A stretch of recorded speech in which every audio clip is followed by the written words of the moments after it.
Welcome to this explainer. I am absolutely thrilled you're here. Look, if you're trying to decode exactly how Delta Airlines handles kids flying alone, you are definitely in the right place.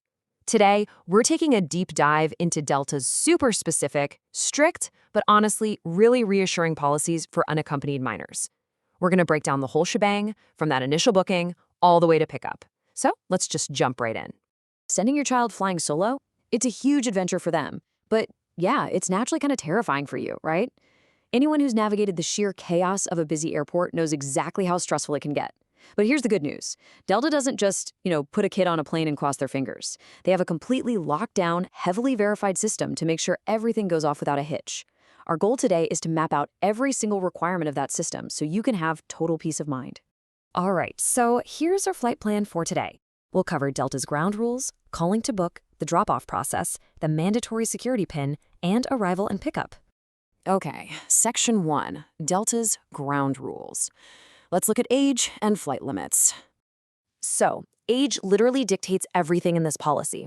If your kid is under 5, no way. They cannot fly by themselves, period.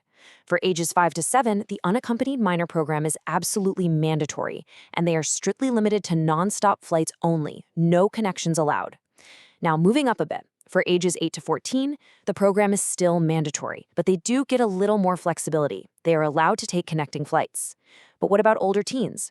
Well, for 15 to 17-year-olds, this service is totally optional. They can just fly as standard adult passengers. But, and this is a big but, if a 15 to 17-year-old is traveling with a younger sibling who is under 15, that younger child must be enrolled in the program, even if the older teen opted out. And the rules go beyond just age. They actually restrict the flight schedule itself. Unaccompanied minors cannot travel on red-eye flights. Delta defines that as any flight between 9 p.m. and 5 a.m. Overnight layovers, completely prohibited. And here's a really hard boundary. No unaccompanied minor can take the last connecting flight of the day. The only exception is if there's literally no other flight option available. Also, just a quick heads up, if they are making connections, they're restricted to flights operated by Delta, Delta Connection, KLM, or Air France. Let's talk cost. $150. That's the required fee for the service, each way. So you're looking at a $300 round-trip fee. And yes, that's on top of the full adult ticket price, because there are no child discounts on the fare itself. But hey, there's a nice silver lining if you have a bigger family. If you've got up to 4 kids traveling together on the exact same reservation, that single $150 fee actually covers all of them. Moving on to Section 2, calling to book. This is where the security really begins. Now, you might be used to booking everything online with just a few quick clicks, right? Well, not here. You absolutely cannot add an unaccompanied minor to your digital cart and just check out. You must call Delta directly at 1-800-221-1212. I really can't stress this enough. This mandatory phone call is the very first layer of their security screening. It ensures a real, live agent collects and verifies the critical details we're about to cover. When you actually get that agent on the phone, you're essentially building the foundation of Delta's digital lock and key, and it happens in 3 distinct steps. Step 1, you give them the child's full name, age, and date of birth. Step 2, you provide the details of the specific adult dropping the child off. And Step 3, you give the exact details of the adult who will be receiving the child at the final destination. Okay, here is the absolute most crucial rule to remember. This information must match their photo ID exactly. The Delta agent is going to ask for the full name, the relationship to the child, the phone number, and the address for both the dropping and receiving adults.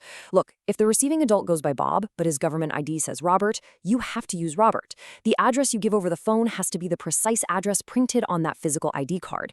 If there's even a slight mismatch at the airport, the entire process grinds to a dead halt. Precision here is literally everything. All right, Section 3, the drop-off process. Let's get into the airport logistics. So, early arrival is strictly mandatory. For domestic flights, the dropping adult has to arrive at least 2 hours prior to departure. For international flights, 3 hours. You might be wondering why so early. Well, it's because you aren't just dropping them off at the curb to fend for themselves in the terminal madness.